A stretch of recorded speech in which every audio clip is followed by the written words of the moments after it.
Kerala water authority lab assistant exam 2024 July 13. Competitive എക്സാമുകൾ crack ചെയ്യാൻ syllabus cover ചെയ്താൽ മാത്രം പോരാ.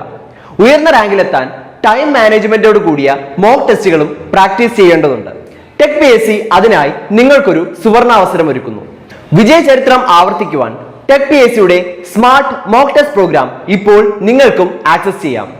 ടെക് PSCയുടെ അതിവിദഗ്ധരായ ഫാക്കൽറ്റി ടീം തയ്യാറാക്കിയ ഈ മോക്ക് ടെസ്റ്റ് സീരീസിൽ 5000-ലധികം ഈ എക്സ്പ്ലനേഷനോട് കൂടിയ topic wise multiple choice questions, 20ഓളം ഫീഡ്ബാക്കോട് കൂടിയ മോഡൽ എക്സാമുകൾ എന്നിവ നിങ്ങൾക്ക് ലഭിക്കും. അതും വെറും 299 രൂപയ്ക്ക്. ഇന്ന് നമ്മൾ നോക്കാൻ പോകുന്നത് എൻവയറമെന്റൽ ഇഷ്യൂസിലുള്ള ക്വസ്റ്റ്യൻസ് ആണ്. ബയോടെക്നോളജിന്റെ കുറച്ച് ക്വസ്റ്റ്യൻസ് ഞാൻ ആഡ് ചെയ്തിട്ടുണ്ട്. ബട്ട് എനിക്ക് കുറച്ച് സമയം കിട്ടാത്തതുകൊണ്ട് ഞാൻ മൊത്തം ക്വസ്റ്റ്യൻസ് ആഡ് ചെയ്തിട്ടില്ല. സോ സമയമുള്ളവരെ നമുക്ക് ക്വസ്റ്റ്യൻസ് ഡിസ്കസ് ചെയ്ത് പോകാം. അപ്പം മിക്ക ക്വസ്റ്റ്യൻസും ഡയറക്റ്റ് ക്വസ്റ്റ്യൻസ് ആണ്, കൺസെപ്റ്റ് ഓറിയന്റഡ് ആണ്. So first question, in which part of the atmosphere is the good ozone found? Option A, ionosphere. Option B, stratosphere. Option C, lithosphere. And option D, hydrosphere. Ozone layer, good ozone ഏതാണ് ചോദിച്ചത്, ഏത് ലെയറിലാണ് ചോദിച്ചത്. So yeah, so the correct answer is option B, stratosphere. അപ്പം നമുക്ക് ozone എന്ന് പറയുമ്പോൾ 2 type ozone ഉണ്ട്. Good ozone ഉണ്ട്, ബാഡ് ഓസോൺ ഉണ്ട്. സോ ഗുഡ് ഓസോൺ എന്ന് പറയുന്നത് സ്ട്രാറ്റോസ്ഫിയറിലാണുള്ളത്. ഈ ഓസോൺ ലെയറാണ് നമുക്ക് എന്താണ് യു വി റേസിനെ തടഞ്ഞു നിർത്തിയിട്ട് സൺലൈറ്റിനെ ട്രാൻസ്മിറ്റ് ചെയ്യുന്നത്. നേരെ ബാഡ് ഓസോൺ ഉള്ളത് ട്രോപ്പോസ്ഫിയറിനാണ്. Alright. Next question.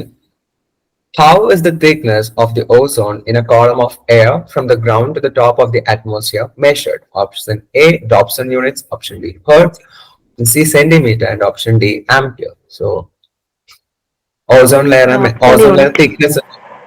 Yeah, the thickness measured unit is actually option A, Dobson unit. So, 1 Dobson unit in the Varnale, it is equal to 0.01 millimeter thickness of ozone layer. 0 degrees Celsius and 1 atmospheric pressure low, 0.01 millimeter thickness ulla ozone undakkan vendittulla number of molecules nanu nammal 1 Dobson unit parayunnathu. So next question, which of the following enhances the degradation of ozone? Option A, hydrogen. Option B, chlorofluorocarbons. Option C, oxygen. And option D, water vapors. Ozone layer degradation. Option B. Yeah, so the correct answer is option B, CFCs, like chlorofluorocarbons. So ഇവര് എന്താണ് കൂടുതലും refrigerants, paints ഇതെന്നൊക്കെയാണ് കൂടുതലും വരുന്നത്. ഇത് എന്നിട്ട് സ്ട്രാറ്റോസ്ഫിയറിൽ എത്തുമ്പോൾ U V റേസുമായിട്ട് react ചെയ്തിട്ട് chlorine ions അല്ലെ ക്ലോറിൻ റാഡിക്കൽസിനാണ് റിലീസ് ചെയ്യുന്നത്. ക്ലോറിൻ അയോൺസ് അല്ല ക്ലോറിൻ റാഡിക്കൽസിനാണ് റിലീസ് ചെയ്യുന്നത്. ഈ ക്ലോറിൻ റാഡിക്കൽസ് എന്ന് പറയുന്നത് ഭയങ്കര റിയാക്റ്റീവ് ആയിരിക്കും, അൺസ്റ്റേബിൾ ആണ്, ഭയങ്കര റിയാക്റ്റീവ് ആണ്. എന്നിട്ട് എന്ത് ചെയ്യുക, ഓസോൺ മോളിക്യൂൾസ് ആയിട്ട് റിയാക്ട് ചെയ്തിട്ട് ഓസോണിന് ഓക്സിജൻ ആറ്റമായിട്ട് കൺവേർട്ട് ചെയ്യും. അങ്ങനെ ഓസോൺ മോളിക്യൂൾസിന്റെ കോൺസെൻട്രേഷൻ കുറയും. Next question. In which region is the depletion of ozone particularly marked? Option A, equatorial region. Option B, temperate region. Option C, tropical region. And option D, Antarctic region. Ozone depletion കൂടുതൽ കാണുന്ന region ഏതാണെന്നാണ് ചോദിച്ചിരിക്കുന്നത്. So, any guesses? നമുക്ക് ആൻസറിലോട്ട് direct പോകും. Okay. So the correct answer is actually option D, Antarctic region. Antarctic regionിലാണ് ആദ്യമായിട്ട് ozone depletion കണ്ടുപിടിച്ചതും Antarctic regionിലാണ്. കാരണം ozone depletion ഏറ്റവും കൂടുതൽ അവിടെ വരാൻ കാരണം എന്ന് വെച്ചാൽ കൂടുതൽ സൺറൈസ് അവിടേക്ക് വരുന്നുണ്ട്. മാത്രമല്ല അറ്റ്മോസ്ഫിയർ ഓസോണിന്റെ തിക്നെസ് കുറച്ച് കുറവെന്ന് പറയുന്നത് Antarctic regionിലാണ്.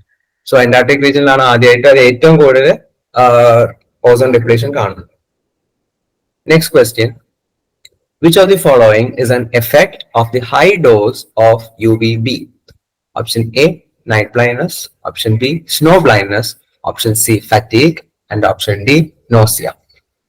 UV rays and UVB radiation കാരണം ഉണ്ടാവുന്ന പ്രശ്നം ഏതാണെന്നാണ് ചോദിച്ചിരിക്കുന്നത്.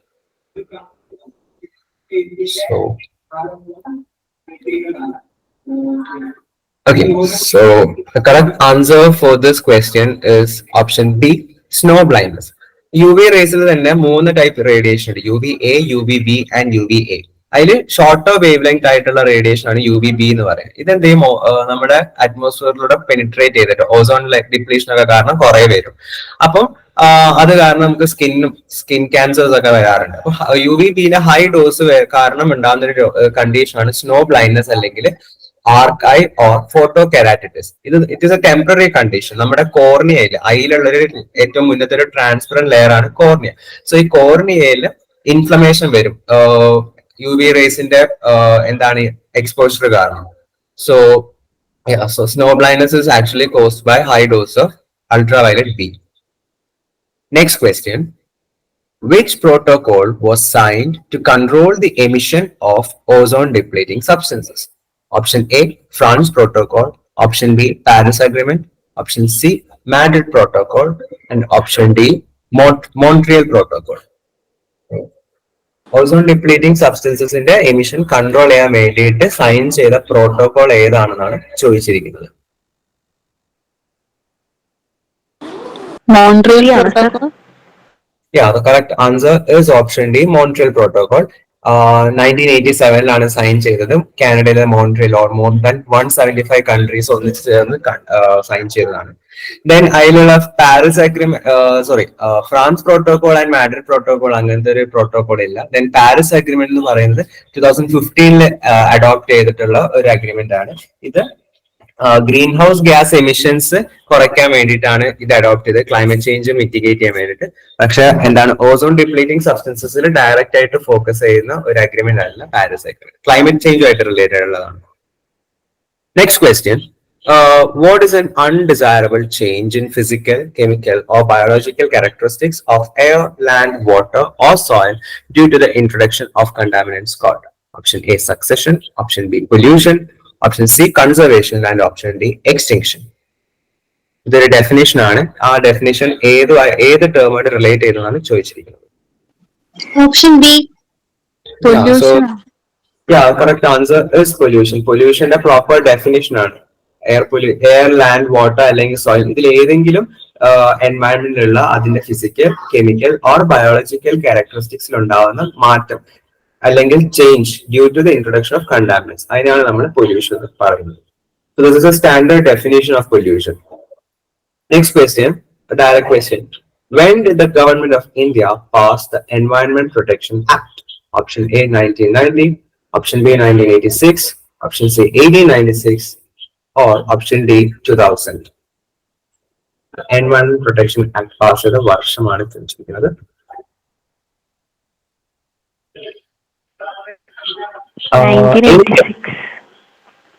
Okay.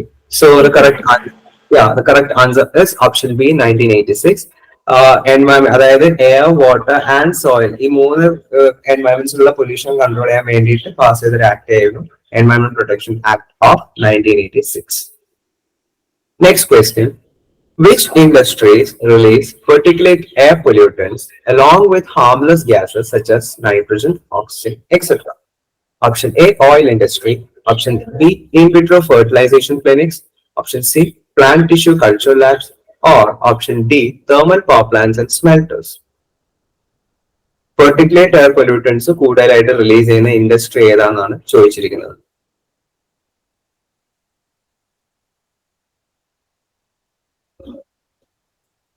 Any guesses? നമുക്ക് ആൻസറിലോട്ട് direct. Thermal power plants and smelters. Yeah, the correct answer is thermal power plants and smelters. Thermal power plants and smelters ആണ് ഏറ്റവും കൂടുതൽ particulate matter emit. Particulate matter എന്ന് പറയുമ്പോൾ ഭയങ്കര ചെറിയ സൈസിലുള്ള സോളിഡ് പാർട്ടിക്കിൾസ് ആണ്. ഗ്യാസ് അല്ല, കൂടുതലും ആഷസ്, പിന്നെ ചെറിയ ചെറിയ ഡസ്റ്റ് പാർട്ടിക്കിൾസ്, പിന്നെ PM2.5, PM10 ഇങ്ങനത്തെ ഒക്കെ ചെറിയ ചെറിയ സോളിഡ് പാർട്ടിക്കിൾസ് എമിറ്റ് ചെയ്യുന്നതും thermal power plants and smelters ആണ് ഏറ്റവും കൂടുതൽ വരുന്നത്. അതോടൊപ്പം തന്നെ പൊല്യൂട്ടഡ് ഗ്യാസസും ഉണ്ട്. പക്ഷെ ഇത് കൂടുതലും വരുന്ന ഈ ഇൻഡസ്ട്രിയിൽ നിന്നാണ്. Which is the most widely used technique for removing particulate matter in industries? Option A, catalytic converters. Option B, growing trees. Option C, electrostatic precipitators. Or option D, filtration tanks. ഇൻഡസ്ട്രീസിൽ നിന്ന് particulate matter remove ചെയ്യാൻ വേണ്ടിയിട്ടുള്ള technology അല്ലെങ്കിൽ technique ഏതാണെന്ന് ചോദിച്ചിരിക്കുന്നത്. Option A ആണോ? Um, electrostatic precipitator ആണോ? Yeah, so the correct answer is option C, electrostatic precipitator. Electrostatic precipitator almost 99% particulate matter from industries remove ചെയ്യുന്നുണ്ട്. Catalytic converters നമ്മൾ ഓട്ടോമൊബൈൽ എക്സോസ്റ്റ് അതായത് വണ്ടികളിലൊക്കെയാണ് നമ്മൾ കാറ്റലിറ്റിക് കൺവേർട്ടേഴ്സ് യൂസ് ചെയ്യുന്നത്. അത് പറയുന്നത് പൊല്യൂട്ടൻ ഗ്യാസ് സൾഫർ ഡയോക്സൈഡ് പോലത്തെ ഗ്യാസസിനൊക്കെ emission control ചെയ്യാൻ വേണ്ടിയിട്ടാണ് നമ്മൾ കാറ്റലിറ്റിക് കൺവേർട്ടേഴ്സ് യൂസ് ചെയ്യുന്നത്. സോ ഇലക്ട്രോസ്റ്റാറ്റിക് പ്രസിപ്പിറ്റേറ്റേഴ്സ് ആണ് പെർട്ടിക്കുലേറ്റ് മാറ്റർ റിമൂവ് ചെയ്യാൻ വേണ്ടിയിട്ട് യൂസ് ചെയ്യുന്ന ടെക്നിക് എന്ന് പറയുന്നത്. Next question, which component of an electrostatic precipitator can remove gases like sulfur dioxide through a spray of water or lime? Option A, detergent. Option B, electrode wires. Option C, corona. Option D, scrubber. So electrostatic precipitator usually particulate. Yeah. Correct answer is option D, scrubber. Electrostatic precipitator കൂടുതൽ use ചെയ്യുന്നത് particulate മാറ്ററിന്റെ emission control ചെയ്യാൻ വേണ്ടിയിട്ടാണ്. പക്ഷെ അതിനൊരു modification നമ്മൾ scrubber എന്ന് പറഞ്ഞൊരു സംഭവം കൂടെ ആഡ് ചെയ്യും. അപ്പൊ ഇത് എന്ന് പറയുന്നത് നമ്മുടെ പൊല്യൂട്ടൻ ഗ്യാസ് അതായത് സൾഫർ ഡയോക്സൈഡ്, നൈട്രജൻ ഡയോക്സൈഡ് ഒക്കെ റിമൂവ് ചെയ്യാൻ വേണ്ടിയിട്ടാണ്. അപ്പം അതൊരു കെമിക്കൽ റിയാക്ഷൻ വഴിയാണ് അവർ ഈ സൾഫർ ഡയോക്സൈഡിനൊക്കെ റിമൂവ് ചെയ്യുന്നത്. ഒന്നെങ്കിൽ വാട്ടർ അല്ലെങ്കിൽ ലൈം പോലത്തെ ഉള്ള കെമിക്കൽസ് വെച്ചിട്ട് ട്രീറ്റ് ചെയ്യുമ്പോൾ സൾഫർ ഡയോക്സൈഡ് നമുക്ക് റിമൂവ് ചെയ്യാൻ പറ്റും. സോ ഒരു കെമിക്കൽ റിയാക്ഷൻ വെച്ചിട്ടാണ് അത് നമ്മൾ റിമൂവ് ചെയ്യുന്നത്. Next question, what amount of noise may damage year drums thus permanently impairing the hearing ability? Option A, 10 decibels. Option B, 150 decibels. Option C, 15 decibels. And option D, 50 decibels. So year drums damage ചെയ്യാൻ കാരണമായിട്ടുള്ള noise level ഏതാണെന്ന് ചോദിച്ചിരിക്കുന്നത്.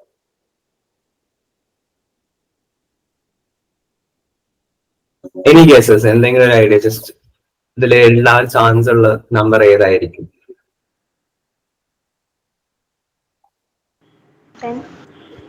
Okay, so the correct answer is actually option B, 150 decibel. ഒരു ലിമിറ്റിന് കൂടുതലുള്ള സൗണ്ടിനാണ് നമുക്ക് tolerate ചെയ്യാൻ പറ്റാത്ത സൗണ്ടിനാണ് നമ്മൾ usually noise എന്ന് പറയുന്നത്. അപ്പം 150 ഡെസിബലിനെക്കാളും കൂടുതലുള്ള നോയ്സ് നമ്മൾ കോൺസെൻട്രേറ്റ് നമ്മൾ കേട്ടുകൊണ്ടിരുന്ന നമ്മുടെ ഇയർ ഡ്രമിനെ ഡാമേജ് ചെയ്യും. അത് കാരണം അതുകൊണ്ട് അപ്പൊ തന്നെ നമുക്ക് എന്താണ് ആൻസൈറ്റി, സ്ട്രെസ്, പിന്നെ സ്ലീപ്ലെസ്നെസ് അല്ലെങ്കിൽ ഇൻസോംനിയ, പിന്നെ ബ്ലഡ് പ്രഷർ കൂടും. ഇങ്ങനത്തെ കുറെ ഫിസിക്കൽ കോംപ്ലിക്കേഷൻസ് നമുക്ക് നോയ്സിന്റെ എക്സ്പോഷർ കാരണം വരാം. Next question, what was the position of Delhi among the 41 most polluted cities of the world in 1990s? 1990s top 41 most polluted cities ഡൽഹിയുടെ പൊസിഷൻ ഏതാണെന്നാണ് ചോദിച്ചത്. Option A 1, option B 2, option C 3 or option D 4.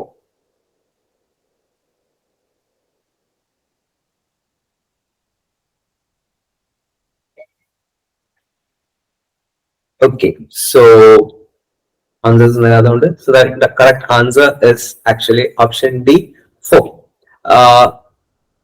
Polluted more cities, കുറച്ച് ഈ അടുത്ത് വരെ ഡൽഹി ആയിരുന്നു world top most polluted city എന്ന് പറയുന്നത്. അപ്പൊ 1990s ഡൽഹിന്റെ പൊസിഷൻ വാസ് 4. ഇപ്പം ഡൽഹിന്റെ പൊസിഷൻ ഓൾമോസ്റ്റ് 1-ലായത്, പിന്നെ മാറി കളിച്ചോണ്ടിരിക്കും. അപ്പം ഈ polluted cities and polluted countries എപ്പോഴും ഇങ്ങനെ മാറിക്കൊണ്ടേയിരിക്കും.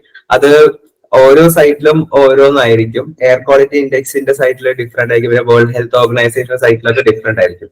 അപ്പം വേൾഡ്സ് മോസ്റ്റ് പൊല്യൂട്ടിംഗ് കൺട്രീസിന്റെ ടേബിളാണ് ഞാൻ കൊടുത്തിരിക്കുന്നത്, based on particulate matter 2.5 concentration base ചെയ്തിട്ട്. 2023 the highest rank was Bangladesh, followed by Pakistan, third position ആയിരുന്നു ഇന്ത്യ. ഇത് കൺട്രീസിനാണ്. സോ പറ്റുകയാണെങ്കിൽ നിങ്ങൾ എന്താണ് ടോപ്പ് മോസ്റ്റ് പൊല്യൂട്ടഡ് സിറ്റീസ് ഏതൊക്കെയാണെന്ന് നോക്കി വെക്കുക. ഏറ്റവും റീസെന്റ് ഡേറ്റ കളക്ട് ചെയ്യുന്നതായിരിക്കും നല്ലത്. Next question, when did the government of India pass the Water Prevention Control of Pollution Act? Option A 1999, option B 1974, option C 1896 or option D 2010.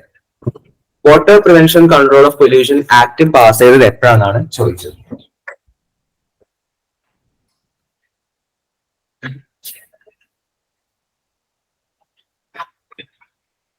Okay, so The correct answer is option B, 1974.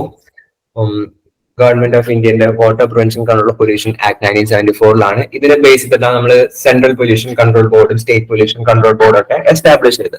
അപ്പം environment പൊല്യൂഷനെ കുറിച്ച് പഠിക്കുമ്പോൾ നമ്മൾ ഇന്ത്യയുടെ legislations ഒക്കെ നോക്കണം.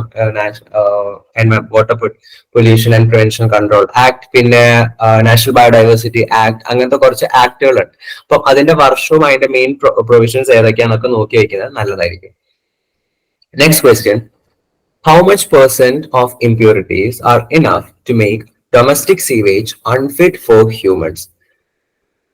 Option A, 0.1 percentage, option B, 1 percentage, option C, 5 percentage, or option D, 10 percentage. Domestic sewage ഏറ്റവും pollutant ആണെന്ന് ആവാൻ മിനിമം കോൺസെൻട്രേഷൻ ഓഫ് ഇംപ്യൂരിറ്റീസ് ഏതാണ് ചോദിച്ചിരിക്കുന്നത്. Okay, any guesses? നമുക്ക് ആൻസറിലോട്ട് പോവാം. Alright. So the correct answer is option A, 0.1 percentage. അപ്പം അത്രയും ചെറിയ പെർസെന്റേജ് ഇംപ്യൂരിറ്റീസ് ഉണ്ടെങ്കിൽ തന്നെ domestic sewage is unfit or like it is dangerous for humans. അപ്പം ഈ 0.1% ഇംപ്യൂരിറ്റീസ് എന്ന് പറയുന്നത് ഡിസോൾവ് മെറ്റീരിയൽസ് ആവാം, such as ammonia, nitrate, sodium, or colloidal materials like bacteria, cloth, faecal matter, പിന്നെ suspended solids such as clay, sand and silt. അപ്പം ഇതൊക്കെ domestic സീവേജിലുള്ള impurities ആണ്. നെക്സ്റ്റ് ക്വസ്റ്റ്യൻ പ്രീവിയസ് ക്വസ്റ്റിനെ ബേസ് ചെയ്തിട്ടുള്ളതാണ്. Which of the following are the suspended solids in the domestic sewage? Domestic sewage suspended സോളിഡ്സിലെ example ഏതാണ് ചോദിച്ചത്. Option A ammonia, option B sand, option C calcium, or option D bacteria. Suspended solids ഇതിൽ ഏതായിരിക്കും?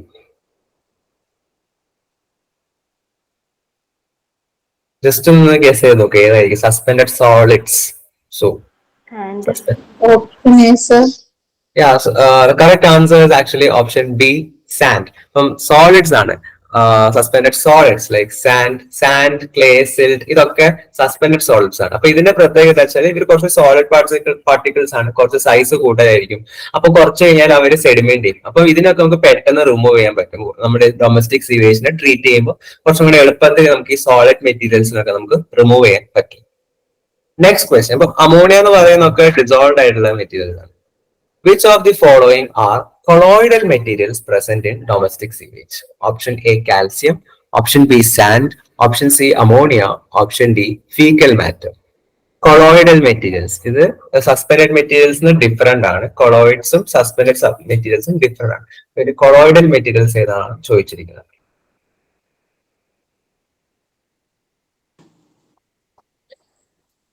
Option D, sir. Yeah, so the correct answer is option D, fecal matter. Colloidal materials വെച്ചാല് മൊത്തത്തിൽ dissolve ചെയ്തിട്ടുണ്ടാവില്ല, എന്നാൽ അവര് എന്താണ് കുറച്ച് കഴിഞ്ഞിട്ട് sediment ചെയ്യുകയും ചെയ്യില്ല. അങ്ങനത്തെ സബ്സ്റ്റൻസസിനാണ് നമ്മൾ കൊളോയിഡൽ മെറ്റീരിയൽസ് എന്ന് പറയുന്നത്. അപ്പം അതിന് എക്സാമ്പിൾസ് ആണ് fecal matter, bacteria, cloth, paper fibres ഒക്കെ. ചെറിയ ചെറിയ ക്ലോത്തിന് പേപ്പർ ഫൈബേഴ്സ് ഒക്കെ ഭയങ്കര ചെറിയ കഷ്ണങ്ങൾ, അത് മൊത്തത്തിൽ ഡിസോൾവ് ആവില്ല, എന്നാൽ അവരുടെ സെറ്റിൽ ആവില്ല. അതിനെയാണ് നമ്മൾ കൊളോയിഡൽ മെറ്റീരിയൽസ് എന്ന് പറയുന്നത്. Next question. Which materials are easily removed from the polluted water? പെട്ടെന്ന് പൊല്യൂട്ടഡ് വാട്ടർ നമുക്ക് റിമൂവ് ചെയ്യാൻ പറ്റുന്ന മെറ്റീരിയൽസ് ഏതാണ്?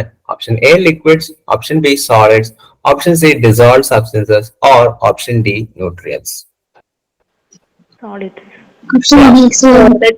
Very easy question. സോളിഡ്സ് ആണ്. കാരണം സോളിഡ്സ് എന്ന് പറയുന്നത് കുറച്ച് സൈസ് കൂടുതലാണ്. അപ്പൊ നമുക്ക് തന്നെ plastic, metal, sand, clay, silt, ഇതിനൊക്കെ നമുക്ക് ഇനീഷ്യലി തന്നെ പെട്ടെന്ന് തന്നെ നമുക്ക് പ്രൈമറി ട്രീറ്റ്മെന്റ് വഴി തന്നെ നമുക്ക് റിമൂവ് ചെയ്തെടുക്കാൻ പറ്റും.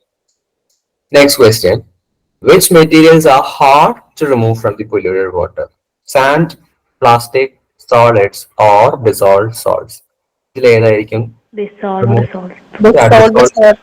Exactly. Pretty much again a direct question and an easy question. Dissolved salts എന്ന് പറയുമ്പോൾ we have minerals and nutrients ഒക്കെ, ammonia, calcium, nitrate, phosphate, sodium, ഇതൊക്കെ tertiary treatment വഴി ലാസ്റ്റിലോട്ടാണ് നമുക്ക് റിമൂവ് ചെയ്യാൻ പറ്റുള്ളൂ. അത് നമ്മൾ കൂടുതൽ കെമിക്കൽ ട്രീറ്റ്മെന്റ് വഴിയാണ് നമ്മൾ ഡിസോൾവ് മെറ്റീരിയൽസിനൊക്കെ റിമൂവ് ചെയ്യുന്നത്. Next question. Which sewage contains biodegradable waste such as organic matter? Organic matter contains ചെയ്യുന്ന ബയോഡിഗ്രേഡബിൾ വേസ്റ്റ് ഏതായിരിക്കും സീവേജിൽ? Option A, medical waste. Option B, plastic waste. Option C, domestic waste. Or option D, wild waste. Wild waste. Any other answers or the question? Domestic waste. Yeah, so the correct answer is option C, domestic waste. Wild waste എന്ന് പറഞ്ഞ ഒരു term നമുക്ക് അങ്ങനെ ഇല്ല. Domestic waste ആണ് കുറച്ചും കൂടെ appropriate ആയിട്ടുള്ള ടേം. അപ്പം ഇതിലാണ് കൂടുതലും ഓർഗാനിക് മാറ്ററും ബയോഡിഗ്രേഡബിൾ ആയിട്ടുള്ള വേസ്റ്റുകളൊക്കെ ഉള്ളത്. അപ്പം അതിന് എക്സാമ്പിൾ ആയിട്ട് എന്താണ് അതിന് മെയിൻ ആയിട്ട് കോമ്പണൻസ് കാർബോഹൈഡ്രേറ്റ്സ്, പ്രോട്ടീൻസ്, ഫാറ്റ്സ്, ഇതൊക്കെ ഡൊമസ്റ്റിക് വേസ്റ്റിലാണ് വരുന്നത്. ഫുഡ് വേസ്റ്റ് ഒക്കെ എക്സാമ്പിൾസ് ആണ്. Next question. Which among the following or who is responsible for the degradation of biodegradable organic matter present in domestic sewage? Domestic sewage ഉള്ള organic matter degradation കാരണം main കാരണക്കാർ ആരാണ്? Option A, animals. Option B, humans. Option C, fishes. Or option D, bacteria and other microbes. Option D, sir. Option D. Yeah, correct answer is option D, bacteria and other microbes. അപ്പം aquatic ബോഡീസിലൊക്കെ ഏറ്റവും കൂടുതൽ അവർ degrade ചെയ്യുന്നത് ബാക്ടീരിയകളും മൈക്രോബ്സും തന്നെയാണ്. Next question. How is the amount of biodegradable organic matter in the sewage water estimated? Organic sewage waterലുള്ള biodegradable organic matter estimate ചെയ്യുന്നത് ഏത് method വഴിയാണ്? Chemical oxygen demand, physical oxygen demand, biological oxygen demand, or mathematical oxygen demand? Biological oxygen demand. Option Yeah, C. the correct answer is option C, BOD അല്ലെങ്കിൽ biological oxygen demand. Biological oxygen demand നമ്മൾ biochemical oxygen demand എന്നും പറയാറുണ്ട്. അപ്പം ഇത് ഒരു വാട്ടറിലുള്ള organic മാറ്ററിനെ പൂർണ്ണമായിട്ടും oxidise ചെയ്യാൻ വേണ്ടിയിട്ട് റിക്വയർ ചെയ്യുന്ന ഓക്സിജന്റെ അളവിനാണ് നമ്മൾ മെഷർ ചെയ്യുന്നത്. അപ്പൊ ഇത് വെച്ചിട്ട് നമുക്ക് ആ വെള്ളത്തിലുള്ള ഓർഗാനിക് മാറ്ററിന്റെ അളവ് മെഷർ ചെയ്യാം, അല്ലെങ്കിൽ എത്രത്തോളം പൊല്യൂഷൻ ലെവൽ എത്രത്തോളം ഉണ്ടെന്ന് നമുക്ക് മെഷർ ചെയ്യാൻ പറ്റും. Next question. Which among the following utilizes maximum amount of oxygen in the upstream of sewage discharge? Option A, animals. Option B, microorganisms. Option C, humans. Or option D, plants. Sewage ഡിസ്ചാർജിന്റെ upstream ലെവലിൽ ഏറ്റവും കൂടുതൽ ഓക്സിജനെ consume ചെയ്യുന്നത് ആരാന്നാണ് ചോദിച്ചിരിക്കുന്നത്.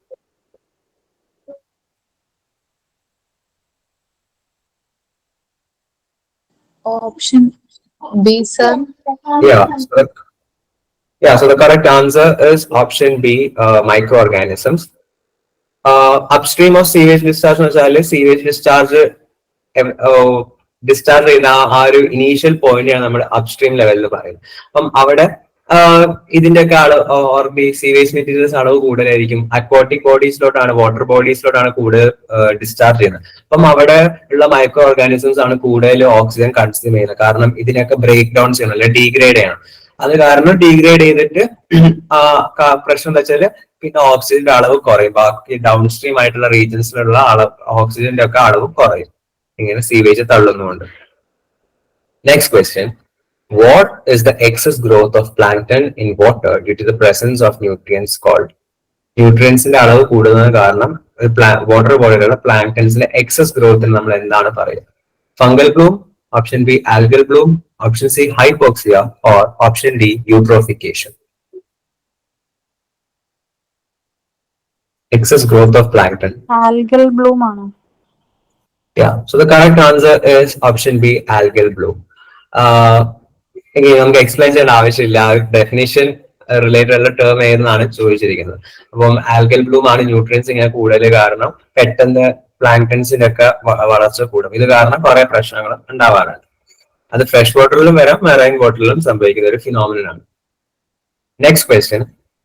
Which of the following is the test to determine the amount of oxygen needed to oxidize all pollution materials?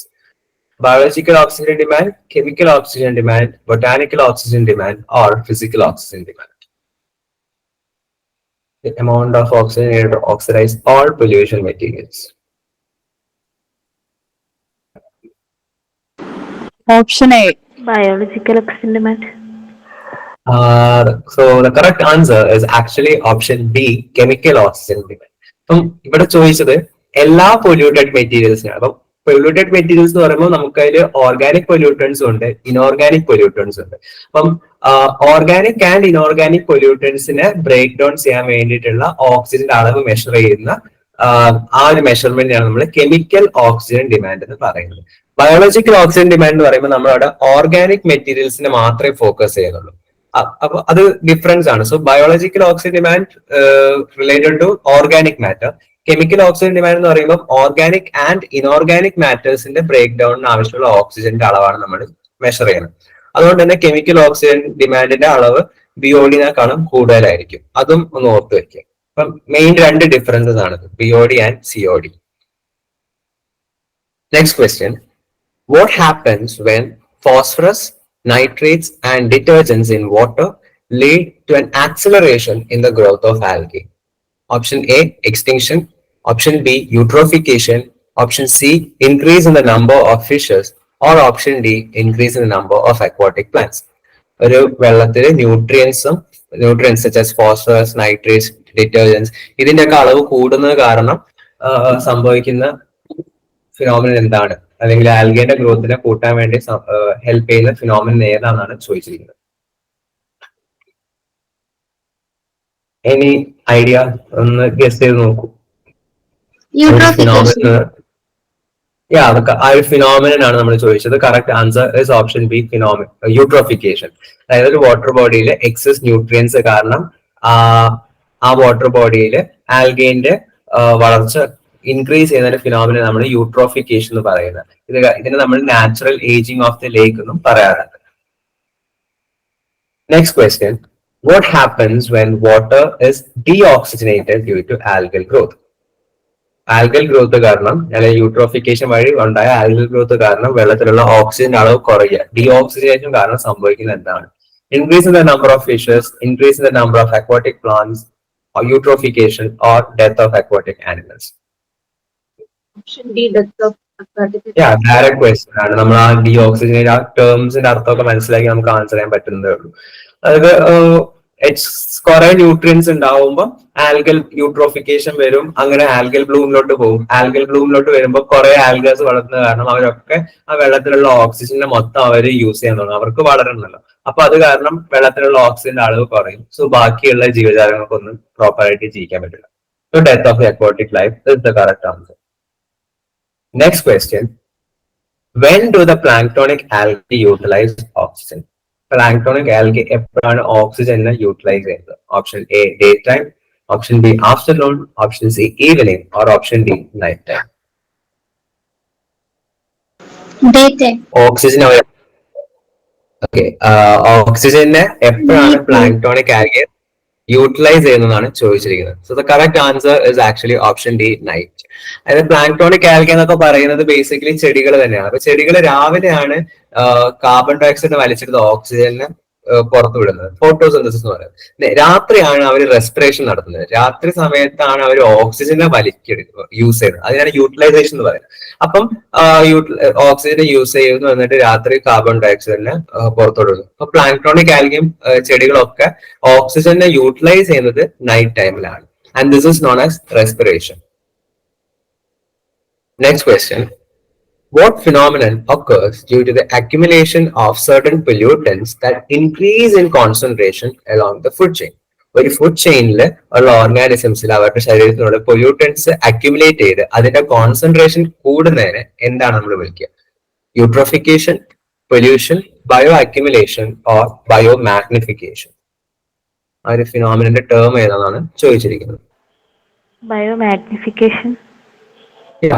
The correct answer is option D, biomagnification. Biomagnification നമ്മൾ bio amplification എന്നും പറയാറുണ്ട്. ഇത് bio accumulation കാരണം ഉണ്ടാകുന്ന ഒരു ഫിനോമിനാണ്. Bio accumulation എന്ന് പറയുന്നത് നമ്മുടെ ശരീരത്തിനുള്ളിൽ ടോക്സിക് ആയിട്ടുള്ള കെമിക്കൽസ് ഒക്കെ അടിഞ്ഞു കൂടുന്നതിനാണ് നമ്മുടെ ബയോ അക്യുമുലേഷൻ എന്ന് പറയുന്നത്. ഇത് കാരണം നമ്മുടെ ഫുഡ് ചെയിനിൽ മേലോട്ട് പോകുമ്പോൾ കോൺസെൻട്രേഷൻ വർദ്ധിക്കുന്നതിനാണ് നമ്മുടെ ബയോ മാഗ്നിഫിക്കേഷൻ എന്ന് പറയുന്നത്. Which of the following is an example of pollutants whose concentration increases in each trophic level? Pretty much a direct question. Option A, potassium. Option B, glucose. Option C, DDT. Or option D, nitrogen. Biomagnification വഴി ബയോമാഗ്നിഫിക്കേഷന്റെ example ഏതാണ് എന്നാണ് ചോദിച്ചിരിക്കുന്നത്. DDT. DDT. Yeah. Yes, the correct answer is option C, DDT. DDT എന്ന് പറയുന്നത് persistent organic pollutants ആണ്. Persistent organic pollutants എന്ന് പറയുമ്പോൾ ഇങ്ങനെ അടിഞ്ഞുകൂടി നമ്മുടെ ബോഡിക്ക് ശരീരം ബ്രേക്ക് ഡൗൺ ഒന്നും ചെയ്യാൻ പറ്റാതെ അതിങ്ങനെ ബോഡിയിൽ ഇങ്ങനെ ബയോ അക്യുമുലേറ്റ് ചെയ്ത് കിടക്കും. ഇതെന്നിട്ട് ഫുഡ് ചെയിനിലൂടെ മേലോട്ട് പോകുന്ന കോൺസെൻട്രേഷൻ കൂടും. നേരെ മറിച്ച് പൊട്ടാസ്യം, ഗ്ലൂക്കോസ്, നൈട്രജൻ എന്നൊക്കെ പറയുന്നത് നമ്മുടെ ബോഡിക്ക് തന്നെ ബ്രേക്ക് ഡൗൺ ചെയ്യാൻ പറ്റുന്ന സാധനങ്ങളാണ്. പൊട്ടാസ്യം, ഗ്ലൂക്കോസ്, നൈട്രജൻ ഇവരൊക്കെ മിനറൽസും നമുക്ക് ബോഡിക്ക് ആവശ്യമായിട്ടുള്ള സബ്സ്റ്റൻസ് ആണ്. അപ്പൊ നമ്മുടെ ബോഡിക്ക് ഇതിനെ ഡൈജസ്റ്റ് ചെയ്യാൻ അല്ലെങ്കിൽ ബോഡിക്ക് ഇതിനെ ബ്രേക്ക് ഡൗൺ ചെയ്യാനോ പറ്റും. സോ അതിന്റെ കോൺസെൻട്രേഷൻ അങ്ങനെ വർദ്ധിക്കുന്നില്ല. Next question, which of the following is a primary treatment for water pollution? Option A, sludge method. Option B, trickling filter method. Option C, sedimentation. Or option D, removal of nitrates. Water pollution primary treatment method ഏതാണ് ചോദിച്ചിരിക്കുന്നത്?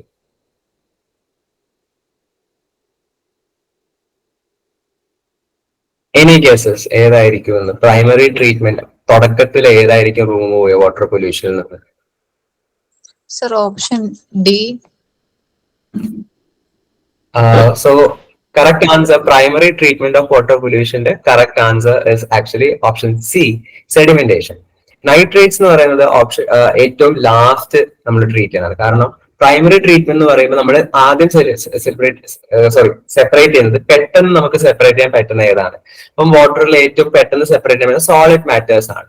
അപ്പം ഇത് നമുക്ക് mechanically നമ്മൾ എന്താണ് sedimentation വഴിയോ filtration വഴിയോ അല്ലെങ്കിൽ ഫ്ലോട്ടേഷൻ വഴിയൊക്കെ നമ്മൾ സോളിഡ് മെറ്റീരിയൽസിന് ആദ്യം നമ്മൾ റിമൂവ് ചെയ്യും. പിന്നെ നമ്മൾ ബയോളജിക്കൽ മെത്തേഡ്സ് ആയിട്ടുള്ള സ്ലഡ്ജ് മെത്തേഡും ട്രിക്ലിംഗ് ഫിൽട്ടർ മെത്തേഡും വഴി ബയോളജിക്കൽ ആയിട്ടുള്ള മെറ്റീരിയൽസ് റിമൂവ്. അതിനുശേഷമാണ് നമ്മൾക്ക് ഭയങ്കര ഡിസോൾവ് മെറ്റീരിയൽസ് ഇല്ലേ, സോൾട്ട്സ്, നൈട്രേറ്റ്സ്, ഇങ്ങനത്തെ ഒക്കെ ഡിസോൾവ് ആയിട്ടുള്ള മിനറൽസിനൊക്കെ റിമൂവ് ചെയ്യുന്ന ടെർഷറി ട്രീറ്റ്മെന്റിലാണ്. അപ്പം sedimentation is A primary treatment method. അപ്പൊ 3 ട്രീറ്റ്മെന്റ് മെത്തേഡ് നോക്കിയിട്ട് ഓരോന്നിൽ ഏതൊക്കെയാണെന്നൊക്കെ പഠിക്കാം. Okay, next question, what is the acceleration in the natural aging process of the lake due to the release of effluents from the industries called? Option A, accelerated eutrophication. Option B, eutrophication. Option C, sedimentation. Or option D, bioamplification. Natural aging process of lake in the acceleration due to the release of effluents from industries. അതിനുള്ള term ഏതാണെന്നാണ് ചോദിച്ചിരിക്കുന്നത്. ചിലപ്പം confusing ആയിരിക്കാം, but proper definition അറിയാമെങ്കിൽ നമുക്ക് പറയാൻ പറ്റുന്ന ഒരു answer ആണ്.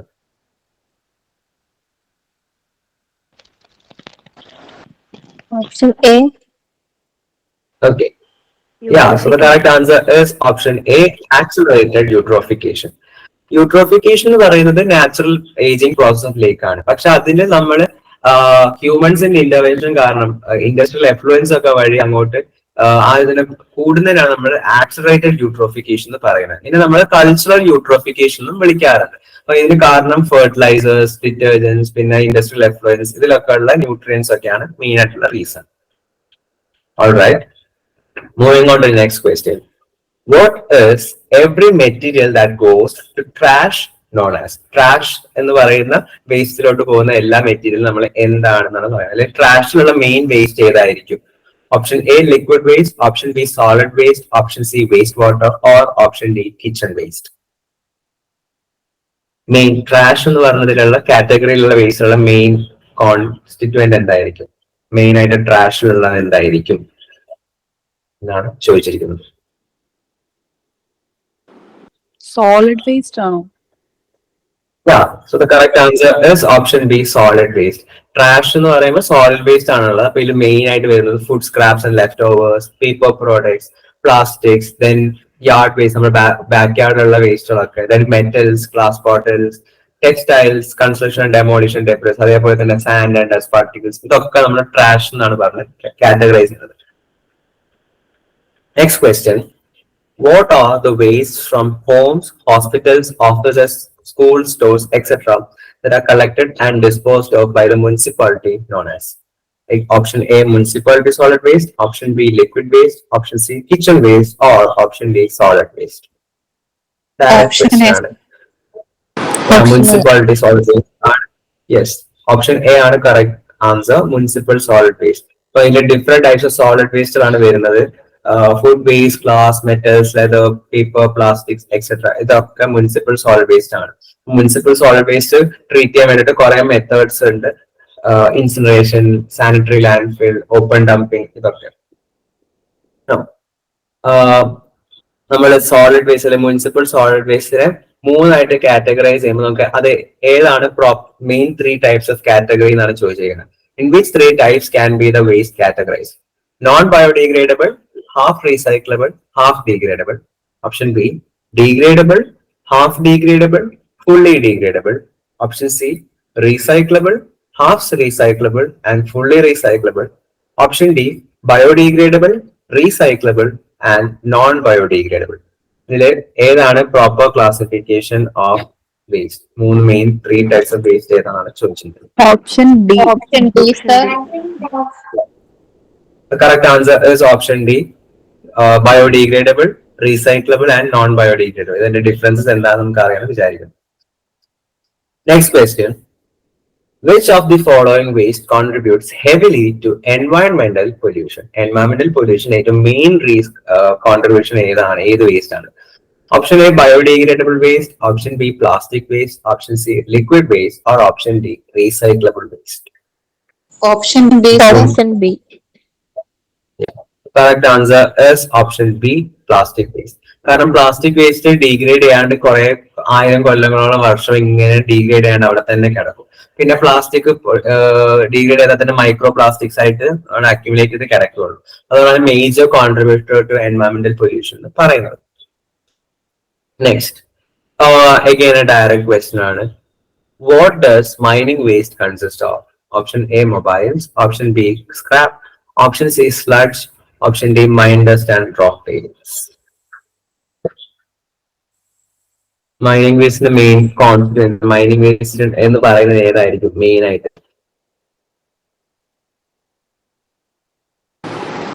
Option D. Yeah, correct answer is option D, mine dust and rock tail. Mining എന്ന് പറയുമ്പോൾ നമുക്ക് മിനറൽസും കോളും ഒക്കെ എക്സ്ട്രാക്ട് ചെയ്യാൻ വേണ്ടിയുള്ള പ്രോസസ് നമ്മൾ മൈനിങ് എന്ന് പറയുന്നത്. അപ്പൊ ഇത് മെറ്റൽസും നോൺ മെറ്റൽസും ഒക്കെ കിട്ടാൻ വേണ്ടിയിട്ട്. അപ്പൊ അതിന്റെ മെയിൻ ബേസ് എന്ന് പറയുന്നത് എന്താണ്? മൈൻ ഡസ്റ്റ്, റോക്ക് ടെയിലിംഗ്, പിന്നെ അതേപോലെ തന്നെ ടോക്സിക് മെറ്റൽസും പിന്നെ ചിലപ്പം ടോക്സിക് മിനറൽസും ഒക്കെ വാട്ടർ ബോഡീസിലോട്ടും അണ്ടർഗ്രൗണ്ട് വാട്ടേഴ്സിലൊക്കെ പോകാനുള്ള ചാൻസ് ഉണ്ട്. Main pollutants from mining is mine dust and rock tailing. Next question. Which one of the following is a component of hospital waste? Hospital waste in the main component ഏതാണെന്നാണ് ചോദിച്ചിരിക്കുന്നത്. Option A, scrap. Option B, toxic metals. Option C, pathogens. Or option D, mobiles. Option C, pathogens, sir. Yeah, the answer is option C, pathogens. അപ്പം hospital waste അല്ലെങ്കിൽ medical waste എന്ന് പറയുന്നത് വേറെ തന്നെ ഒരു separate കാറ്റഗറിയാണ്. അത് municipal solid waste അല്ല, separate category ആയിട്ട് നമ്മൾ പരിഗണിക്കുന്ന ഒരു സാധനം. കാരണം അതിൽ ഇൻഫെക്ഷ്യസ് മെറ്റീരിയൽസ് ഉണ്ടായിരിക്കാം. അപ്പം നമ്മൾ വേൾഡ് ഹെൽത്ത് ഓർഗനൈസേഷൻ പ്രകാരം നമ്മൾ മെഡിക്കൽ വേസ്റ്റ് അല്ലെങ്കിൽ ബയോമെഡിക്കൽ വേസ്റ്റിനെ 8 കാറ്റഗറീസ് ആയിട്ട് തിരിച്ചിട്ടുണ്ട്. Infectious waste, pathological waste, sharps, pharmaceutical waste, genotoxic waste, chemical waste, pressurized containers and radioactive waste. ഇതാണ് മെയിൻ 8 കാറ്റഗറീസ് ബയോമെഡിക്കൽ വേസ്റ്റിൽ. ഇൻഫെക്ഷ്യസ് വേസ്റ്റ് എന്ന് പറയുമ്പോൾ laboratory cultures, waste from isolation wards എന്നുള്ള waste ആണ്. പിന്നെ കൾച്ചേഴ്സ് എന്നൊക്കെ ഉള്ള ലബോറട്ടറി കൾച്ചേഴ്സ് ഉള്ള വേസ്റ്റ് ഒക്കെ. ദെൻ പാത്തോളജിക്കൽ വേസ്റ്റ് ആണ് ബ്ലഡുമായിട്ട് കോൺടാക്ട് ഉള്ള മെറ്റീരിയൽസ് ഒക്കെ വരുന്നത്. ഹ്യൂമൻ ടിഷ്യൂസ്, ഫ്ലൂയിഡ്സ്, ഫീറ്റസസ്, പിന്നെ കോട്ടൺസ്, ബാൻഡേജസ്, അതൊക്കെ വരുന്നത് പാത്തോളജിക്കൽ വേസ്റ്റ് ആയിരിക്കും. ഷാർപ്സ് എന്ന് പറയുമ്പോൾ surgical equipments, needles, scalps, knifes, blades ഒക്കെ. ദെൻ ഫാർമസ്യൂട്ടിക്കൽ വേസ്റ്റ് എന്ന് പറയുമ്പോൾ എക്സ്പയർഡ് ആയിട്ടുള്ള pharmaceutical bottles. Then you have genotoxic waste, ഡ്രഗ്സും കെമിക്കൽസും ഒക്കെ. കെമിക്കൽ വേസ്റ്റ് എന്ന് പറയുമ്പോൾ എക്സ്പയർഡ് ആയിട്ടുള്ള ഡിസിൻഫെക്ടൻസ്, ലബോറട്ടറി റിയേജൻസും കെമിക്കൽസും ഒക്കെ. Then pressurised containers such as oxygen tanks, gas cartridges. And last ആയിട്ട് radioactive waste. Radioactive waste നമ്മുടെ റേഡിയോ തെറാപ്പിയിലൊക്കെ റേഡിയോ തെറാപ്പി ലാബിലൊക്കെ ഉള്ള അൺയൂസ്ഡ് ആയിട്ടുള്ള ലിക്വിഡ്സും പിന്നെ റേഡിയോ ആക്റ്റീവ് വേസ്റ്റിനൊക്കെ നമ്മൾ റേഡിയോ ആക്റ്റീവ് വേസ്റ്റ് എന്ന് പറയും. So these are 8 categories of biomedical waste. അതിൽ പാത്തോളജിക്കൽ വേസ്റ്റ് ആണ് ബ്ലഡുമായിട്ട് കോണ്ടാക്ട് വരുന്ന വേസ്റ്റുകളൊക്കെ വരുന്നത് പാത്തോളജിക്കൽ വേസ്റ്റിലാണ്. Next question. What can be constructed, spelling mistake ഉണ്ടല്ലോ, what can be constructed to reduce water erosion? Water erosion. Actually, I think the question is wrong. ഞാൻ copy paste question is actually what can be constructed to reduce soil erosion. Soil erosion കുറയ്ക്കാൻ വേണ്ടിയിട്ടുള്ള technique ഏതാണെന്നാണ് question. Option A rain pits, option B check dams, option C hot springs or option D reservoirs. Soil erosion കുറയ്ക്കാൻ വേണ്ടിയുള്ള technique ഏതാണ്, method ഏതാണ് ചോദിച്ചിരിക്കുന്നത്.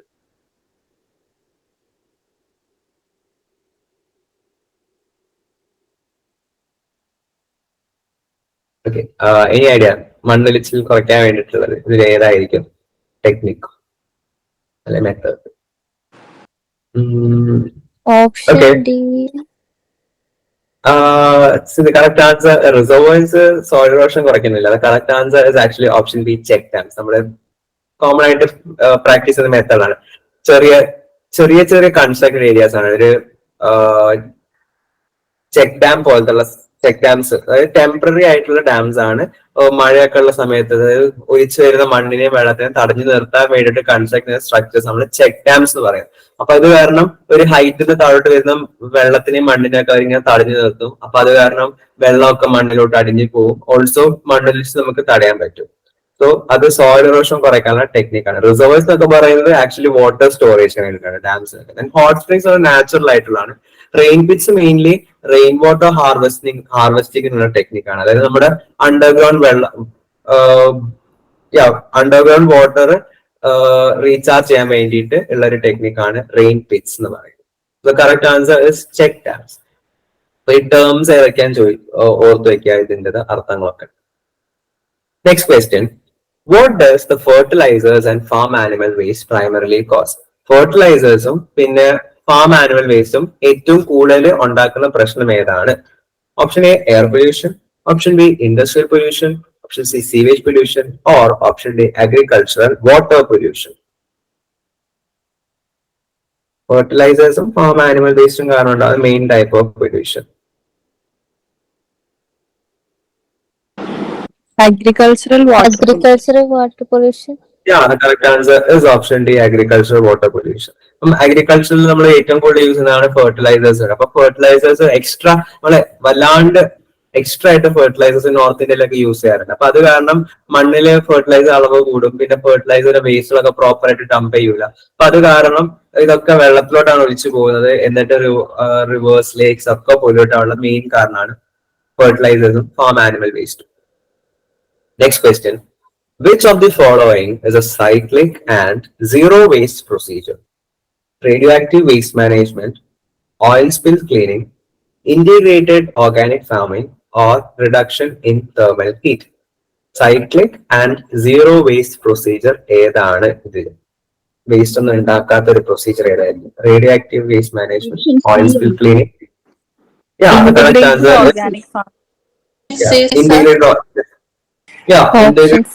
Farming ആണ് correct answer.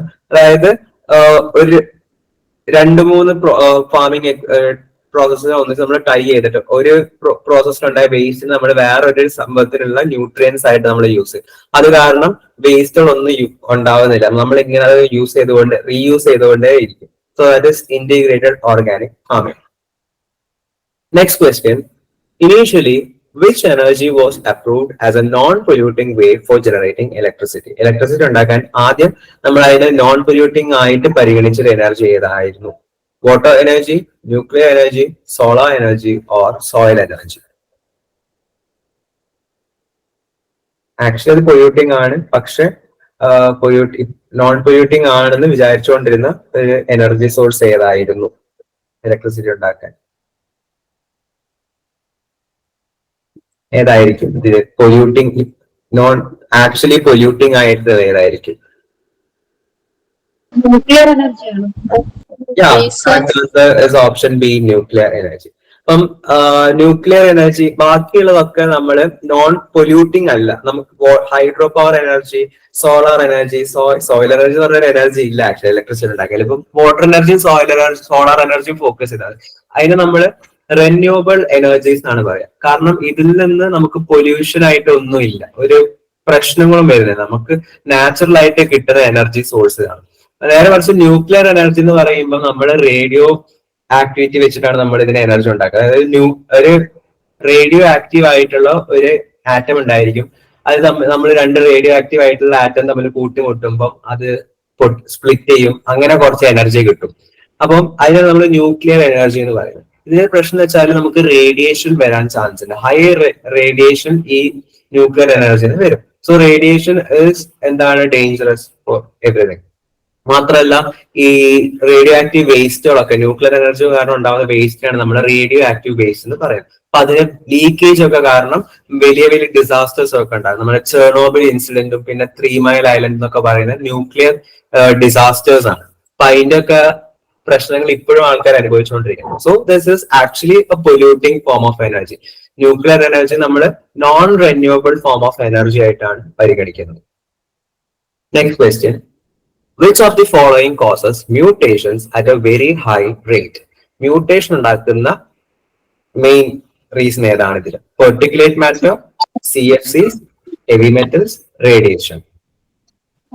Option D, sir. Yeah, radiation. Radiation ആണ് correct answer. അതായത് nuclear radiation ആണ് mutation ഒക്കെ ഉണ്ടാക്കും. മ്യൂട്ടേഷൻ നമ്മുടെ ജനറ്റിക് സ്ട്രക്ചറിൽ ഉണ്ടാവുന്ന പെട്ടെന്ന് ഉണ്ടാവുന്ന മാറ്റങ്ങളാണ് നമ്മൾ മ്യൂട്ടേഷൻ എന്ന് പറയുന്നത്. അപ്പം മിക്ക മ്യൂട്ടേഷൻസ് എന്ന് പറയുന്നത് നമുക്ക് പ്രശ്നങ്ങൾ മാത്രമേ ഉണ്ടാക്കാറുള്ളൂ. അപ്പൊ അതിന്റെ സ്പീഡ് കൂട്ടുന്ന അല്ലെങ്കിൽ അതിന്റെ ചാൻസസ് വർദ്ധിപ്പിക്കുന്ന ഒരു സംഭവമാണ് റേഡിയേഷൻ എന്ന് പറയുന്നത്. No. At which dose is nuclear radiation considered lethal? മരണത്തിന് കാരണമാവുന്ന റേഡിയേഷൻ ഡോസ് ഏതായിരിക്കും? Low dose, moderate dose, high dose or no dose? Option C, sir.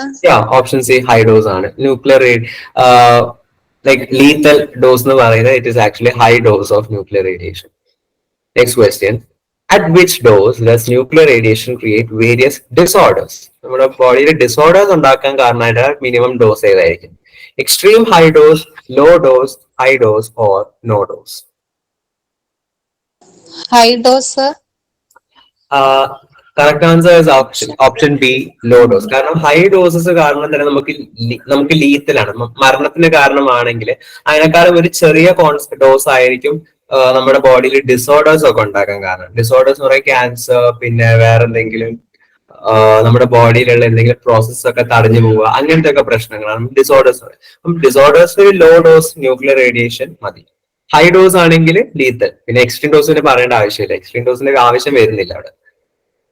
Next question, which of the following element is most hazardous to humans? Option A, phosphorus. Option B, sulfur. Option C, carbon. Or option D, uranium. ഏറ്റവും പ്രശ്നം ഉണ്ടാക്കുന്ന പ്രശ്നക്കാരനായ element ഏതാണ് ഇതില്?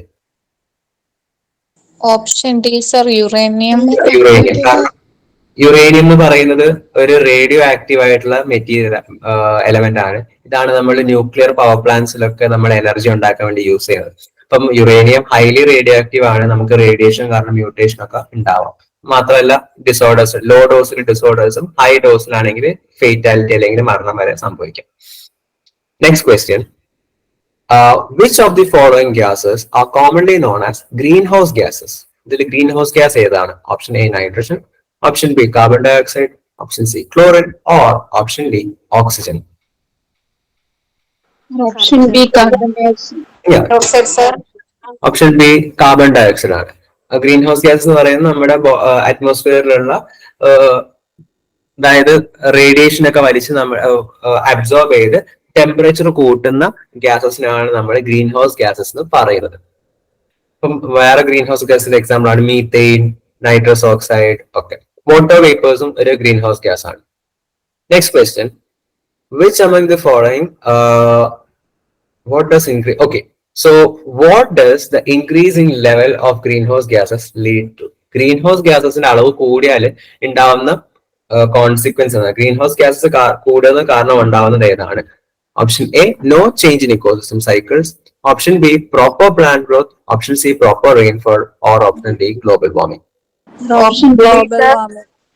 Option D. Correct answer. Direct ആണ്, എല്ലാവർക്കും answer ചെയ്യാൻ പറ്റുന്ന question. Option D, global warming ആണ്. അതായത് നമ്മുടെ അറ്റ്മോസ്ഫിയറിലെ ടെമ്പറേച്ചർ വല്ലാണ്ട് കൂടുതലാണ് നമ്മൾ ഗ്ലോബൽ വാർമിംഗ് എന്ന് പറയുന്നത്.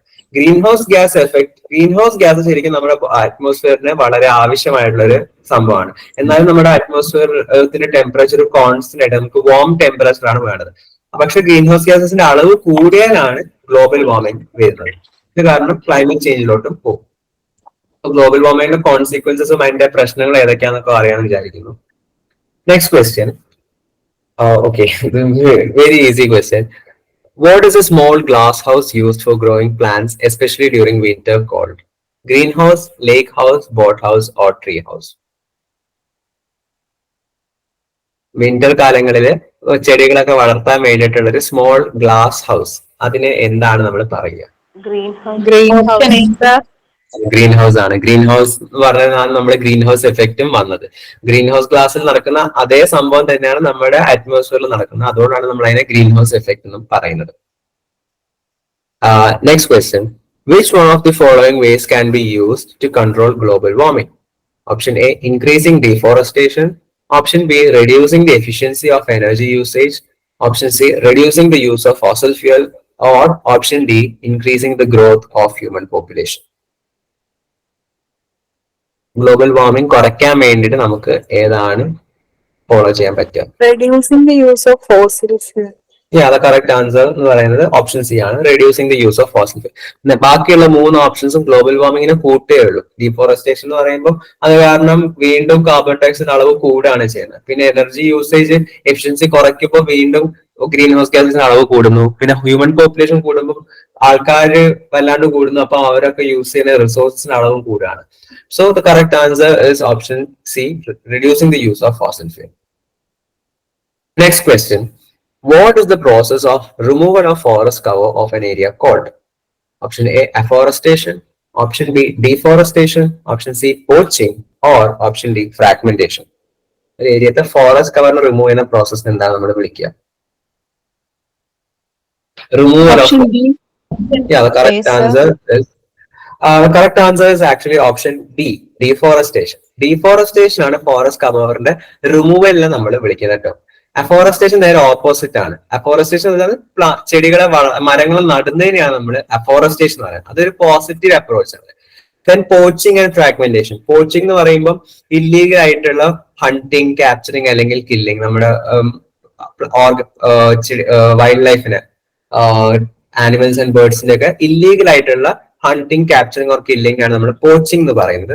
ദെൻ ഫ്രാഗ്മെന്റേഷൻ എന്ന് പറയുന്നത് എന്താ വെച്ചാൽ ഒരു വലിയൊരു ഹാബിറ്റാറ്റ് ഉണ്ടായിരിക്കും. ഫോർ എക്സാമ്പിൾ ഈ ആനകൾക്കൊക്കെ അവർക്ക് വളരാൻ വേണ്ടിയിട്ട് കുറെ സ്ഥലം വേണം. പക്ഷെ നമ്മൾ മനുഷ്യരുടെ പല ആവശ്യങ്ങളും നമ്മൾ എന്ത് ഈ വലിയൊരു സ്ഥലത്ത് നമ്മൾ പീസ് ആയിട്ട് കട്ട് ചെയ്യും. അതിന്റെ ഇടയിൽ കൂടെ റോഡും കൺസ്ട്രക്ട് ഒക്കെ ചെയ്യുമ്പോൾ അവർക്ക് വളരുന്ന സ്ഥലത്തിന്റെ ചുറ്റളവ് കുറയാണ്. അപ്പം അതിനാണ് നമ്മൾ ഫ്രാഗ്മെന്റേഷൻ എന്ന് പറയുന്നത്. ഒരു വലിയൊരു ഫോറസ്റ്റ് ഏരിയനെ നമ്മൾ എന്ത് ചെറിയ ചെറിയ ഒറ്റപ്പെട്ട പീസസ് ആയിട്ട് മാറ്റും. അതിനാണ് നമ്മൾ ഫ്രാഗ്മെന്റേഷൻ എന്ന് പറയുന്നത്. So the correct answer deforestation ആണ്, റിമൂവൽ ഓഫ് ഫോറസ്റ്റ് കവർ. അപ്പം ടേംസിന്റെ പ്രോപ്പർ അർത്ഥം ഓർത്തു വയ്ക്കാം. Okay, next question. By the end of 20th century, what percentage of the land of India was covered by forest? 20th centuryന്റെ അവസാനത്തോടെ ഇന്ത്യയുടെ forest cover എത്രത്തോളം ആയിരുന്നു? Option A, 19.4%. Option B, 30.3%. Option C, 50.5%. Or option D, 56.8%. Option C. The correct answer is option A, 19.4%. 20th centuryന്റെ ബിഗിനിങ്ങില് almost 30% of the നമ്മുടെ ഇന്ത്യയുടെ area forest cover ആയിരുന്നു. പക്ഷെ അതിൽ അവസാനമായപ്പോഴേക്കും 19.4%. ഇപ്പം India state of forest report 2021 പ്രകാരം ഇന്ത്യയുടെ ടോട്ടൽ ഫോറസ്റ്റ് കവർ എന്ന് പറയുന്നത് 21.72% ആണ്. സോ ഇത് ചിലപ്പം 2023 പുതിയ ഡേറ്റ വന്നിട്ടുണ്ടാവും. അപ്പൊ റീസെന്റ് ആയിട്ടുള്ള ഡാറ്റ നോക്കുക. ഇന്ത്യ സ്റ്റേറ്റ് ഓഫ് ഫോറസ്റ്റ് റിപ്പോർട്ടാണ് നമ്മുടെ ഓരോ സ്റ്റേറ്റിന്റെയും കൺട്രീന്റെയും മൊത്തത്തിലുള്ള ഫോറസ്റ്റ് കവറും ട്രീ കവറും നോക്കുന്നത്. അപ്പൊ forest and tree cover different ആണ്, ഫോറസ്റ്റ് കവർ ഡിഫറെന്റ് ആണ്. അപ്പം അതൊക്കെ ഒന്ന് നോട്ട് ചെയ്ത് വെക്കുന്നത് നല്ലതായിരിക്കും. ചിലപ്പം റീസെന്റ് ഡാറ്റാസ് ചോദിക്കും. നെക്സ്റ്റ് ക്വസ്റ്റ്യൻ അഗൈൻ ഒരു ടേം റിലേറ്റഡ് ആയിട്ട് ടേമിന്റെ ഡെഫിനേഷൻ ആണ് ചോദിക്കുന്നത്. In which of the following processes the farmers cut down the trees of the forest and burn the plant remains? ഒരു വലിയൊരു ഫോറസ്റ്റ് ഏരിയനെ കത്തിച്ചിട്ട് കൾട്ടിവേറ്റ് ചെയ്യുന്ന പ്രോസസ് ഏതാണ്? റൂം cultivation, Jhum cultivation, crop cultivation or afforestation? Option B. Jum correct. cultivation. Option B Jhum cultivation. Jhum cultivation നമ്മൾ slash and burn agriculture എന്നും പറയാറുണ്ട്. അതായത് ഒരു ഫോറസ്റ്റിൽ ഒരു കാട്ടിൽ ഒരു ചെറിയൊരു ഏരിയ അവർ വെട്ടിത്തളിച്ച് അവിടെ നമ്മൾ കത്തിച്ച് മൊത്തം ക്ലിയർ ചെയ്ത് അവിടെ കൾട്ടിവേറ്റ് ചെയ്യും. എന്നിട്ട് നമ്മൾ പിന്നെ അത് കഴിഞ്ഞിട്ട് അടുത്ത വട്ടം നമ്മൾ വേറൊരു ഏരിയ കത്തിച്ച് കൾട്ടിവേറ്റ് ചെയ്യും. ഇതിനാണ് നമ്മൾ സ്ലാഷ് ആൻഡ് ബേൺ അഗ്രികൾച്ചറിൽ ജും കൾട്ടിവേഷൻ എന്ന് പറയുന്നത്. പിന്നെ ഇത് നോർത്ത് ഈസ്റ്റേൺ സ്റ്റേറ്റ്സ് ഓഫ് ഇന്ത്യയിലൊക്കെ വല്ലാണ്ട് പ്രാക്ടീസ് ചെയ്യുന്നുണ്ട്. പക്ഷെ ഇപ്പം എന്ന് വെച്ചാല് വല്ലാണ്ട് ക്രമാതീതമായിട്ട് ഈ ജും കൾട്ടിവേഷൻ അല്ലെ സ്ലാഷ് ആൻഡ് ബേൺ അഗ്രികൾച്ചർ കാരണം ഡീഫോറസ്റ്റേഷൻ മെയിൻ കാരണമാണ്. അതേപോലെ തന്നെ ഈ കാട്ടുതീയൊക്കെ ഉണ്ടാവാൻ കാരണമാണ് മെയിൻ ആയിട്ടുള്ള റീസൺ ആണ് Jhum cultivation. Next question. For what reason was the Chipko movement launched? Option A, protection of wetlands. Option B, protection of forests. Option C, protection of ponds and lakes. Or option D, protection of animals. So option B. Protection of protection of forest ന് വേണ്ടിയിട്ടുള്ള ഒരു forest movement of the first forest movements ആയിരുന്നു Chipko movement എന്ന് പറയുന്നത്. 1974 ഗർവാൽ ഹിമാലയാസിലാണ് അത് launch ചെയ്തത്. Next question. Which award is given to the individuals or communities from rural areas that have shown a significant contribution and dedication in the protection of wildlife in the country? നമ്മുടെ കൺട്രിയിൽ wild life പ്രൊട്ടക്ഷന് വേണ്ടിയിട്ട് rural ഏരിയാസിൽ നിന്നുള്ള അല്ലെങ്കിൽ ആൾക്കാരോ അല്ലെങ്കിൽ communities നടത്തിയ കോൺട്രിബ്യൂഷന് ഉള്ള award ഏതാണ്? Arjuna award, Padma Bhushan award, Rajiv Gandhi wildlife conservation award or Amrita Devi Bishnoi wildlife protection award? Amrita Devi Bishnoi Wildlife Protection Award. Correct answer എന്ന് പറയുന്നത് Amrita Devi Bishnoi wildlife protection അവാർഡാണ്. റൂറൽ ഏരിയാസിലുള്ള ആൾക്കാർ അവരുടെ വൈൽഡ് ലൈഫ് പ്രൊട്ടക്ഷന് വേണ്ടിയിട്ട് ആദരിക്കുന്ന ഒരു അവാർഡാണ്. ഇത് cash prize of 1 lakh rupees കൊടുക്കാറുണ്ട് ആ കമ്മ്യൂണിറ്റിക്ക് അല്ലെങ്കിൽ ഇൻഡിവിജ്വലിന്. പിന്നെ നമ്മൾ എൻവയറമെന്റൽ ഇഷ്യൂസിന് ഓൾമോസ്റ്റ് എല്ലാ ക്വസ്റ്റ്യൻസും കവർ ചെയ്തു. ഇനി കുറച്ച് സമയം കൂടെ ഉള്ളൂ. നമുക്ക് വേണമെങ്കിൽ ബയോടെക്നോളജി ആകെ ഞാൻ കുറച്ച് ക്വസ്റ്റ്യൻസ് ആഡ് ചെയ്തിട്ടുള്ളൂ. സോ ബയോടെക്നോളജിയിൽ ഒരു 5-6 ക്വസ്റ്റ്യൻസും കൂടെ ഡീൽ ചെയ്തിട്ട് നമുക്ക് ഈ ക്ലാസ് വൈൻഡ് അപ്പ് ചെയ്യാം. First question. The genetically modified brinjal in India has been developed for what purpose? എന്തിനാണ് genetically modified brinjal നമ്മൾ മോഡിഫൈ ചെയ്യുന്നത്? Drought resistance, enhancing mineral content, enhancing shelf life or insect resistance? Insect resistance. option B. Correct answer insect resistance ആണ്. BT brinjal അതാണ് നമ്മൾ develop ചെയ്തത്. BT brinjal ഉള്ള Cry1AC. BT brinjal ഏത് gene incorporate? Bacillus തുറിഞ്ചൻസിസ് എന്ന് പറയുന്ന ബാക്ടീരിയത്തെ Cry1AC ജീനാണ് നമ്മുടെ ബ്രിഞ്ചോളിലോട്ട് incorporate ചെയ്തത്. അത് കാരണം എന്താണ്, ചില ഇൻസെക്ട്സിനെതിരെ ഒരു ടോക്സിൻ പ്രൊഡ്യൂസ് ചെയ്യും. അപ്പം ഈ BT brinjal ടാർഗറ്റ് ചെയ്യുന്നത് brinjal fruit and shoot borer അല്ലെങ്കിൽ ല്യൂസിനോഡസ് ഓർബണാലിസ് എന്ന് പറഞ്ഞ പെസ്റ്റിനെയാണ് ടാർഗറ്റ് ചെയ്യുന്നത്. അപ്പം ഈ ഒരു പെസ്റ്റിനെതിരെ, ഇൻസെക്ട് പെസ്റ്റിനെതിരെയാണ് അവർക്ക് റെസിസ്റ്റൻസ് ഉള്ളത്. അപ്പൊ എങ്ങനെ വെച്ചാല് ഈ ഒരു ഇൻസെക്ട് BT brinjal കഴിക്കുമ്പോൾ ആ ഇൻസെക്ടിന്റെ ഉള്ളിൽ BT ടോക്സിൻ വന്നിട്ട് ഡൈജസ്റ്റീവ് സിസ്റ്റത്തിൽ ആക്ട് ചെയ്യും. അത് കാരണം ആ ഇൻസെക്ട് ചത്തു. അവരുടെ വയറിലാണ് അത് ആക്ട് ചെയ്യുന്നത്. അപ്പൊ ഇത് കാരണം പെസ്റ്റിസൈഡ്സിന് ഉള്ള ഉപയോഗം നമുക്ക് കുറയ്ക്കാൻ പറ്റും. ബ്രിഞ്ചോളിന്റെ ഈൽഡ് കൂട്ടും. ഓൾസോ ഫാമർ ഇൻകം കൂട്ടും. സോ BT brinjal, ബാസിലസ് തുറിഞ്ചൻസിസ് ഏത് ജീനാണ്? Cry1AC. പിന്നെ ഏത് പെസ്റ്റിനാണ് ടാർഗറ്റ് ചെയ്യുന്നത്? Brinjal fruit and shoot borer. Next question. Which kind of therapy was given in 1990 to a 4-year-old girl with ADA deficiency or adenosine deaminase deficiency? Option A, radiation therapy. B, gene therapy. C, radiation. Again, radiation therapy. Okay, and options in the question. Option D, immunotherapy. So more options are radiation therapy, gene therapy. Yeah, correct answer. Gene therapy. 1990 ADA deficiency treat ചെയ്യാൻ വേണ്ടിയിട്ട്. അപ്പം ഒരു modified virus, ഒരു functional ADA ജീന്റെ തകരാറ് കാരണമാണ് ADA deficiency ഉണ്ടായത്. അപ്പം ആ കുട്ടീന്റെ T സെൽസിലോട്ട് ADA ജീൻ ട്രാൻസ്ഫർ ചെയ്തു. ഒരു പ്രോപ്പർ ഹെൽത്തി ആയിട്ടുള്ള ADA ജീൻ ഒരു വെക്ടർ അല്ലെങ്കിൽ വൈറസ് വഴി നമ്മൾ ട്രാൻസ്ഫർ ചെയ്തു. So that is gene therapy. Next question. The maximum number of existing transgenic animals is of fish, mice, cow or pig? ഏറ്റവും കൂടുതൽ ട്രാൻസ്ജനിക് ആനിമൽസ് ഏതിലാണ്? ട്രാൻസ്ജനിക് ആനിമൽസ് ഏറ്റവും കൂടുതൽ ഓൾമോസ്റ്റ് 95% ട്രാൻസ്ജനിക് ആനിമൽസ് എന്ന് പറയുന്നത് മൈസ് ആണ്. ട്രാൻസ്ജനിക് ആനിമൽസ് എന്ന് പറയുന്നത് ഒരു ഫോറിൻ ജീനുള്ള ആനിമൽസിനാണ് നമ്മൾ ട്രാൻസ്ജനിക് ആനിമൽസ് എന്ന് പറയുന്നത്. ജീൻ തെറാപ്പി വഴിയൊക്കെയാണ് ഉണ്ടാക്കുന്നത്. അപ്പൊ എന്തുകൊണ്ടാണ് മൈസ് ഇത്രയും കൂടുതൽ ഉണ്ടാക്കാൻ കാരണം എന്ന് വെച്ചാൽ അവരുടെ ലൈഫ് സ്പാൻ കുറവാണ്. അപ്പം നമുക്ക് റിസർച്ചുകളൊക്കെ പെട്ടെന്ന് നടത്താൻ പറ്റും. പിന്നെ മനുഷ്യന്റെ ജീനോമും മൈസിന്റെ ജീനോമും ഓൾമോസ്റ്റ് സിമിലർ ആണ്. അതേപോലെ തന്നെ ഇവരെ വളർത്താനും മെയിൻറ്റെയിൻ ചെയ്യാനൊക്കെ ഉള്ള പൈസ ചെലവും കുറവാണ്. സോ അതുകൊണ്ടാണ് നമ്മൾ ഏറ്റവും കൂടുതൽ ട്രാൻസ്ജനിക് ആനിമൽസ് മൈസിൽ ഉണ്ടാക്കുന്നത്. Next question. The first ever human hormone produced by recombinant DNA technology is progesterone, insulin, estrogen.